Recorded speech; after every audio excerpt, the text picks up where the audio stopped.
Alors, certaines de vos différences culturelles ont parfois été à l'origine de disputes.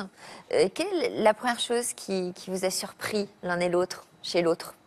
Par exemple, Laurent chez Laurence. La façon de parler, la façon de... L'intonation dans la voix, plutôt. Voilà, c'est pas la façon de parler. Voilà, ça, par exemple. C'est-à-dire qu'en fait, Laurence me l'expliquait après. Elle me dit oui, mais ça vient du créole. C'est la façon de parler en créole qui est plus agressive. Ce qui fait que. Qui paraît plus agressif. Qui paraît plus agressif. Mais ce qui fait que nous, on peut le ressentir en tant que blanc métropolitain, très agressif et se dire mais elle m'engueule. Enfin, c'est pas possible. Par exemple. Je sais pas, elle me dit tiens, va chercher. Je dis ouais, je vais acheter du poisson au marché. Et elle me dit ouais, bah prends-le bien frais, hein, vraiment bien frais. Hein. Je dis oui, ok, mais je vais le prendre bien frais évidemment. Bien frais, et tu insistes bien sur la dame. Je dis oui, bien sûr que je vais le prendre frais.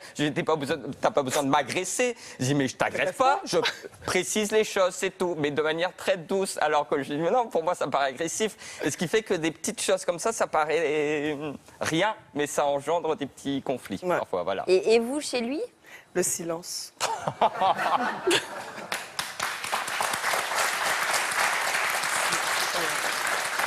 Quoi, le silence? Ah non, mais c'est vraiment, on se rend pas compte, les différences culturelles, c'est quelque chose. C'est-à-dire le silence? Laurent est breton. Ouais. Effectivement. Et dire qu'il est taiseux? Mais non, mais c'est pur que taiseux. En plus, il est du Finistère Nord. Oh là là.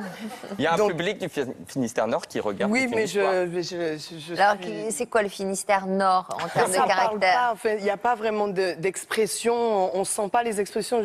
Mais t'es content? Ouais.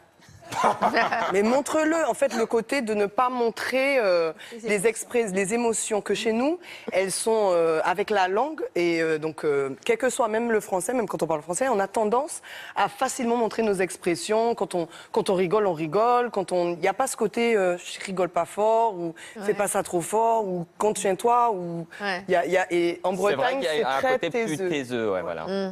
Donc, effectivement, ce côté-là. Et à l'inverse, vous avez été gêné par son côté peut-être un peu trop expressif ou démonstratif? Un peu, ça peut. Dans quelle situation? Les repas de famille, par exemple, c'était... Non. Maman te regarde. Ouais. Fais gaffe. Les repas de famille, c'est quand même... C'est super. Bruyant. C'est ouais. hyper bruyant, voilà. Là-bas, en Guadeloupe. Là-bas, en Guadeloupe, oui. On parle, tac, donne-moi ça, etc. Et puis, chez Laurent... Ouais, c'est plus ennuyeux. C'est pas plus, le mot ennuyeux n'est pas le bon, n'est pas adapté. Pardon. Je dirais plutôt. Non, excusez-moi, c'est pas ça. Tu vois dans l'expression. Alors, donc on va rechercher un autre. Comment on peut dire ça? Plus réservé. Voilà, plus réservé. Voilà, réservé. Parce que ennuyeux, c'est peut-être péjoratif. Oui. Donc réservé, je pense, ouais, plus réservé. Ça, on va dire les choses plus calmement et puis c'est moins expressif. Ouais.